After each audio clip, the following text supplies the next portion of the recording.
Sir 'యాత్ర' మూవీకి సీక్వెల్‌గా జగన్మోహన్ రెడ్డి గారు బయోగ్రఫీ తీసిన 'యాత్ర 2' మూవీ వాళ్ళ ప్రేక్షకుల ముందుకొచ్చింది సార్. మరి ఈ మూవీ సంగతేంటి? ప్రేక్షకులను ఆకట్టుకోవడంలో ఈ సినిమా సక్సెస్ సాధించిందా సార్? ఇది గత కొంతకాలంగా కొంత బజ్ అయితే క్రియేట్ అయింది. ఎందుకంటే పొలిటికల్ సినిమా ఆల్రెడీ వ్యూహం ఆగిపోయింది, కోర్టులో నడుస్తుంది.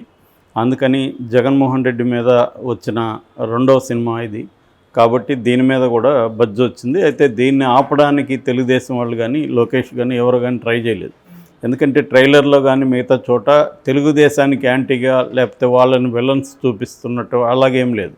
ప్రధానంగా జగన్ జర్నీ, జగన్కి సంబంధించి మాత్రమే ఉంది. కొంతవరకు కాంగ్రెస్ రోలు ఎక్కువ చూపించినట్టుగా ట్రైలర్లో, టీజర్లో ఉంది. అందువల్ల దీనికి ఏ రకమైన చట్టపరమైన అడ్డంకులు లేదు. ఈరోజు రిలీజ్ అయింది. రెండవది, దీనికి బడ్జెట్ కూడా చాలా ఎక్కువ అని చెప్తున్నారు. థియేట్రికల్ టార్గెటే దీనికి 30 కోట్లు అని చెప్తున్నారు. అంటే ఓవరాల్గా 60 కోట్ల గ్రాస్ వస్తే కానీ ఈ సినిమా సేఫ్స్లోకి వెళ్ళదు.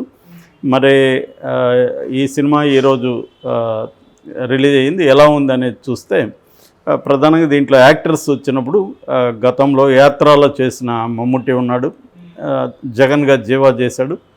తర్వాత కేతకి నారాయణన్, ఆమె మలయాళీ యాక్ట్రెస్, తను భారతి రోల్ చేసింది. మహేష్ మంజరే చంద్రబాబు రోల్ చేశాడు. మిగతా వాళ్ళందరూ కూడా ఆయా పాత్రలకు తగిన నటీనటుల్ని ఎంచుకున్నాడు. ఓకే. సో ఇక డైరెక్టర్ మహీరాఘవ్ మనకు తెలుసు, గతంలో ఆయన యాత్ర తీసిన డైరెక్టరే. సంతోష్ నారాయణ్ మ్యూజిక్ చేశాడు.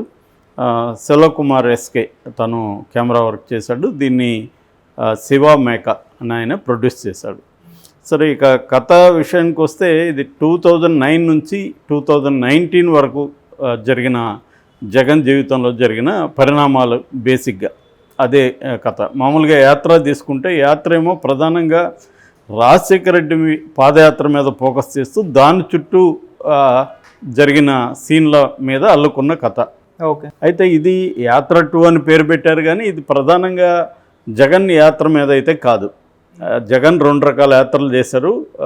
2009 తర్వాత వాళ్ళ నాన్న చనిపోయిన తర్వాత వాళ్ళ నాన్న చనిపోతే ఆ వార్తను తట్టుకోలేక కొంతమంది చనిపోయినప్పుడు ఈయన ఓదార్పు యాత్ర చేశారు. నిజానికి జగన్కి కాంగ్రెస్ అధిష్టానానికి మధ్య గొడవ ఇక్కడే స్టార్ట్ అయింది. ఓదార్పు యాత్ర వద్దని వాళ్ళు చెప్పారు. లేదు, నేను మాటిచ్చాను, మా నాన్న చనిపోయిన వాళ్ళని పరామర్శించడం బిడ్డగా నా బాధ్యత అని అతను ధిక్కరించడం అనేది ప్రధానమైన కాన్ఫ్లిక్ట్కి కారణం.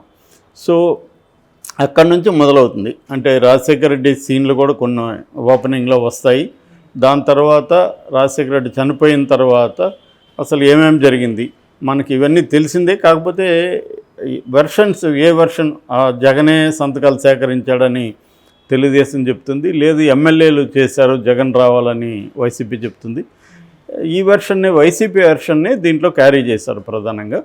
సో దాంట్లో అధిష్టానం ముఖ్యంగా సోనియాకి జగన్కి వచ్చిన కాన్ఫ్లిక్టు, మిగతా రాజకీయ నాయకుల పరిస్థితి, ఇటువైపు చంద్రబాబు ఏం చేశారు, ఇవన్నీ కూడా దీంట్లో ప్రధానంగా తీసుకొని చేశాడు. సో ఓదార్పు యాత్ర తర్వాత రెండవ యాత్ర 2019 ముందు ఆయన చేసిన యాత్ర జన చైతన్య యాత్ర, ఈ 2 యాత్రలని ప్రధానంగా దీంట్లో చెబుతూ జగన్ జర్నీ కూడా మొత్తం చూపించాడు. ఒక రకంగా ఇది యాత్ర అంటే ఫిజికల్గానే కాకుండా ఇన్ టైంలో జర్నీ అనే ఆఫ్ ఏ మ్యాన్ అన్నట్టుగా ఉందన్నమాట. నిజానికి దీని గురించి ఏమీ తెలియని వాళ్ళకి ఇది సినిమాగా చూసుకున్నప్పుడు చాలా బాగుంది. ఎందుకంటే ఒక సీఎం చనిపోయినప్పుడు వాళ్ళ కొడుకు సీఎం అవ్వాలనుకున్నప్పుడు వాళ్ళ కొడుకు ఎటువంటి ఇబ్బందులను ఎదుర్కొన్నాడు, తను చివరికి జైలుకి కూడా వెళ్ళాల్సి వచ్చింది. దాని తర్వాత అతను ఒక గట్టి దృఢమైన సంకల్పంతో తాను నమ్మిన దానికోసం ఎలా నిలబడ్డాడు, అతని స్ట్రాంగ్ డిజైర్ అతన్ని ఎన్ని కష్టాలకైనా ఓర్చుకున్నట్టుగా ఎలా చేసింది, 16 నెలలు జైల్లో ఉండడం మాటలు కాదు, ఇవన్నీ ఎలా ఫేస్ చేసి అతను, అంటే అందరూ కూడా ఏమనుకున్నారంటే వీడు తెలియక సోనియా గాంధీతో పెట్టుకున్నాడు. సోనియా గాంధీ అంటే ఏమంటే అప్పట్లో most powerful lady in India. అవును. సో అటువంటి ఆమెతో ఇతను పెట్టుకున్నాడు అన్నది, ఇంకా ఇతను మటాష్ అనేది అందరూ అనుకున్నారు.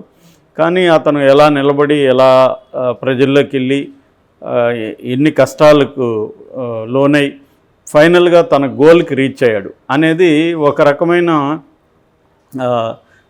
విన్నింగ్ స్టోరీ అంటాం కదా, అంటే మన గోల్ రీచింగ్ స్టోరీ అంటాం. ఆ ప్యాటర్న్లో తీసుకొచ్చాడు ఒక పొలిటికల్ గోల్ రీచింగ్ స్టోరీ. అంటే ఒక మామూలు వ్యక్తి అని చెప్పచ్చు, ఎందుకంటే సీఎం చనిపోయిన తర్వాత ఇతను కాంగ్రెస్ పార్టీలో లేనప్పుడు ఇంక మామూలు వ్యక్తి అతనికి కొంత బ్యాక్గ్రౌండ్ డబ్బులు ఉండొచ్చు, కానీ అవన్నీ కూడా క్రైసిస్లోకి వెళ్ళిపోయినాయి. సో అటువంటి ఒక వ్యక్తి అక్కడ నుంచి సీఎం స్థాయికి ఎలా వెళ్ళగలిగాడు అనేది బేసిక్ స్టోరీ పాయింట్. అయితే దీంట్లో చాలా వరకు అందరికీ తెలిసిన సీన్లే ఉంటాయి, బట్ దాన్ని డ్రామటైజ్ చేయడంలో సక్సెస్ అయ్యాడు డైరెక్టరు. ముఖ్యంగా ఫస్ట్ హాఫ్ చాలా వేగంగా వెళ్తుంది. ముఖ్యంగా డైలాగ్స్ ఈ సినిమాలో హైలైట్ అని చెప్పచ్చు. ఫస్ట్ హాఫ్లో చాలా డైలాగ్స్కి థియేటర్లో క్లాప్స్ పడుతున్నాయి. సో డైలాగ్స్ చాలా పవర్ఫుల్గా రాసుకున్నారు, but at the same time placement of the dialogues కూడా చాలా అక్యురేట్గా ఉన్నాయి. ముఖ్యంగా కడప గురించి చెప్పడం, కడప వాళ్ళ గురించి చెప్పడం, అది కూడా సందర్భోచితంగా శుభలేఖ సుధాకర్ దగ్గర చెప్పించడం, అవన్నీ కూడా పవర్ఫుల్గా ఉన్నాయి. అంటే జగన్ని ఒక మామూలుగా ఎనీ ప్రోటాగనిస్ట్ని ఎలివేట్ చేసేటప్పుడు మామూలుగా మెయిన్ స్ట్రీమ్ హీరోలు ఏం చేస్తుంటారంటే అతని గురించి అతనే చెప్పుకుంటాడు, నేనెంత గొప్పోని, నేనెంత తోపోని. అతనే విలన్స్ని కొట్టేటప్పుడు అన్ని చోట్ల అతను చెప్తూ ఉంటాడు, అది రెగ్యులర్ ప్యాటర్న్. ఇంకొక ప్యాటర్న్ ఏమంటే చుట్టూ క్యారెక్టర్లు అతను హైలైట్ చేస్తుంటాయి. సో ఆ సెకండ్ ఫార్ములాని తను ఎంచుకున్నాడు. జగన్ని ఆ కాన్ఫ్లిక్ట్లో జగన్ ఎలా బిహేవ్ చేస్తాడనేది ఒక హైలైట్ అయితే, చుట్టూ క్యారెక్టర్లు ఇతన్ని ఎలా ఎలివేట్ చేస్తాయి, అంటే యాంటీగా కూడా ఎలివేట్ చేస్తాయి. అంటే వాడు ఎలా తట్టుకున్నాడు ఇన్ని రోజులు అన్నట్టుగా ఉంటే, అతను కడప బిడ్డ సార్, కడప వాళ్ళకి ఎలా ఉంటుంది, ఇవన్నీ వాళ్ళు ఎండనక వాననక వాళ్ళు పనిచేస్తుంటారు, వాళ్ళకి ఇదేం కొత్త కాదు అన్నట్టుగా ప్రొజెక్ట్ చేయడం. తర్వాత రాజశేఖర రెడ్డి ఇమేజ్ అనేది కూడా బాగా హైలైట్ చేశారు. మమ్ముట్టి ఉన్నది స్క్రీన్ టైం తక్కువైనా కూడా అతని ప్రజెన్స్ బాగా ఉంటుంది, అతను మాట్లాడే పద్ధతి కానీ అది అంతా కూడా. అట్లాగే కొన్ని సీన్లు జగన్ ప్రజల పట్ల ఎంత కన్సర్న్ చూపిస్తున్నాడు, అట్లాగే ప్రజలు అతని కోసం ఎంత కన్సర్న్ చూపిస్తున్నారు అన్న సీన్లు కొన్ని చాలా మంచి సీన్లు ఉన్నాయి. అది ఆల్రెడీ ట్రైలర్లో కూడా మనం చూసాం. ఆ బ్లైండ్ మ్యాన్ సీన్ కానీ, అంటే నాలాంటి వాళ్ళంతా కూడా జగన్ కోసం మేము ఉన్నామని చెప్పడానికి నేను ఇక్కడ కూర్చున్నాను, నేను అతను చూడలేను, అతను నన్ను చూస్తాడో లేదో తెలియదు అన్న కైండ్ ఆఫ్ ఆ డైలాగ్ వర్షన్ కానీ ఇవన్నీ చాలా బాగా చేశాడు. సో ఖచ్చితంగా డైరెక్టర్ని మెచ్చుకోవాలి. అంటే ఒక సినిమాగా చూసినప్పుడు చెప్తున్నా, పొలిటికల్గా మనం ఎవరి వైపు ఉంటాం అనేది పక్కన పెడితే అదొకటి. రెండవది, ఈ డైరెక్టర్కి సంబంధించిన మంచి లక్షణం ఏంటంటే, తను ఇంటర్వ్యూలో కూడా చెప్పాడు, ఒక వ్యక్తిని ప్రేమిస్తుంటే ఇంకొక వ్యక్తిని ద్వేషించాల్సిన అవసరం లేదు అని. అది ఇప్పుడు ఏంటంటే అలాగే విడిపోయింది. నువ్వు జగన్ని సపోర్ట్ చేస్తున్నావు అంటే యువతల వాళ్ళని వ్యతిరేకిస్తున్నావు, నువ్వు యువతల వాళ్ళకి ద్రోహి అన్న స్థాయిలో ఇవాళ ఇదైపోయింది. అట్లాగే చంద్రబాబు సపోర్టర్స్ని వైసీపీ కూడా అలాగే చూస్తుంది. సో ఒక బ్యాలెన్స్డ్ యాటిట్యూడ్ అనేది సాధ్యం కాదనేది ఇప్పుడు అందరూ అంటున్నారు. నేను బ్యాలెన్స్గా ఉంటానంటే లేదు, నువ్వు మాకు ఎనిమి అనేస్తున్నారు ఇరువైపుల వాళ్ళు. అంటే బ్యాలెన్స్గా ఉన్నావంటే నువ్వు వాడి దగ్గర డబ్బులు తీసుకున్నావా అని అడుగుతున్నారు. అంటే డబ్బులు తీసుకోకుండా అభిప్రాయాలు మనుషులకు ఉంటాయని, ఇష్టాయిష్టాలు ఉంటాయని అన్న ఇది అందరూ కూడా మర్చిపోతున్న దీంట్లో ఈ డైరెక్టరు దాన్ని బ్రేక్ చేశాడు. డైరెక్టర్ కూడా క్లియర్గా చెప్పాడు, నేను జగన్ అంటే ఇష్టం అంటే వేరే వాళ్ళంటే ద్వేషం అని కాదు, నాకు జగన్ అంటే ఇష్టం అంతవరకే అనేది చెప్పాడు క్లియర్గా.